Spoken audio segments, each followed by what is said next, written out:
तो दोस्तों सैमसंग की तरफ से काफी जबरदस्त फोन लॉन्च होने वाला है, सैमसंग गैलेक्सी M31s। ये M31 जैसे होगा लेकिन इसमें काफी कुछ आपको डिफरेंस देखने को मिलेगा।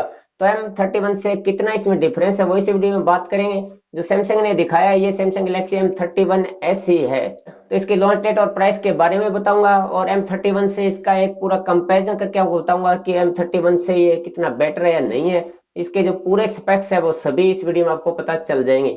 वीडियो पसंद आए तो एक लाइक जरूर से कीजिएगा और चैनल पे आप नए हैं तो सब्सक्राइब भी कर लीजिएगा। स्टार्ट में डिजाइन बिल्ड क्वालिटी की बात करें तो ये दिखने में सेम M31 जैसा ही होगा, लेकिन यहाँ पे हो सकता है कुछ कलर वगैरह कुछ अलग आपको देखने को मिल जाए।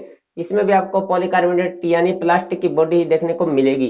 और डिस्प्ले की बात करें तो M31 की तरह ही डिस्प्ले होगा, लेकिन एक चेंज आपको देखने को मिल जाएगा। सुपर एमोलेड डिस्प्ले इसमें भी M31 की तरह ही और साइज में भी M31 जैसा ही डिस्प्ले है, लेकिन M31 में वाटर ड्रॉप नॉच डिस्प्ले देखने को मिलता है, लेकिन इसमें आपको पंच होल डिस्प्ले देखने को मिल जाएगा। सिर्फ ये एक अंतर डिस्प्ले में देखने को मिलता है, अदरवाइज डिस्प्ले सेम वैसा ही है। वाटर ड्रॉप नॉच की जगह पंच होल डिस्प्ले मिल जाएगा। फिंगरप्रिंट सेंसर भी M31 की तरह पीछे की साइड में मिलेगा। और बैटरी के मामले में तो सैमसंग ने खुद ही बता दिया कि मोनस्टर शॉट यानी कि 6000 mAh की बैटरी मिलेगी। यहाँ फास्ट चार्जर के बारे में पूरी तरह से कंफर्म नहीं है कि इस बार हो सकता है कि M31 से ज्यादा फास्ट चार्जर आपको देखने को मिले।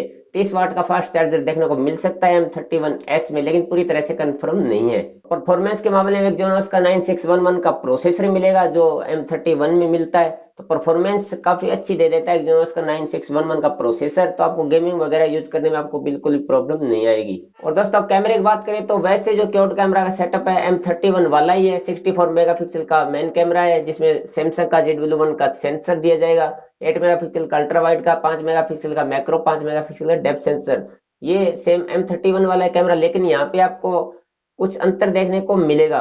जैसा कि आप देख सकते हैं सैमसंग ने खुद ये दिखाया है। इसका मतलब होता है कि कैमरे में आपको एक ऐसा फीचर मिलेगा जिससे आप एक क्लिक में 10 शॉट ले पाएंगे। इसमें रहेगी 7 फोटो और 3 वीडियो अलग अलग फॉर्मेट की। तो एक क्लिक में 10 शॉट एक बार में आप M31 में नहीं ले सकते थे, तो यहाँ पे ये फीचर देखने को मिल जाता है। जैसा कि सैमसंग गैलेक्सी A51 और A71 में हमें मिलता है, वो फीचर आपको M31s में भी देखने को मिल जाएगा। तो रियर कैमरे में ये फीचर आपको M31 के रियर कैमरे से एक्स्ट्रा मिल जाता है। और फ्रंट में आपको देखने को मिलेगा 32 मेगापिक्सल का कैमरा जो पूरी तरह से कंफर्म है, आप 4K वीडियो भी शूट कर पाओगे। तो दोस्तों सैमसंग गैलेक्सी M31s में ये स्पेक्स आपको देखने को मिलेंगे जो कंफर्म है। यहाँ पे M31 से अगर बेटर कुछ देखा जाए तो एक तो जो ये रियर कैमरे में फीचर है ये आपको एक्स्ट्रा देखने को मिलता है कि एक क्लिक में 10 शॉट आप ले सकते हो। दूसरा जो फास्ट चार्जर है वो लगता है थोड़ा बहुत ज्यादा देखने को मिल सकता है, 30 वाट तक का फास्ट चार्जर भी देखने को मिल सकता है, क्योंकि M31 से इसका प्राइस थोड़ा सा ज्यादा होने वाला है। जो अभी तक की लीक वगैरह उसके हिसाब से 18 से 20 हजार के बीच में इसकी प्राइस रहने वाली है। और इसकी लॉन्च डेट की बात करें तो अगस्त के फर्स्ट वीक में जरूर से लॉन्च हो सकता है। जी हाँ, अगस्त के स्टार्ट में जरूर से लॉन्च हो सकता है। बाकी आप बताइए आपके हिसाब से इसकी प्राइस कितनी होनी चाहिए, आप इसका वेट कर रहे हैं नहीं कर रहे हैं, नीचे कमेंट बॉक्स में बताइएगा। वीडियो पसंद आए एक लाइक जरूर से कीजिएगा, चैनल को अभी तक सब्सक्राइब नहीं किया तो जरूर से कर लीजिएगा। अभी के लिए इतना ही, मिलते हैं नेक्स्ट वीडियो में।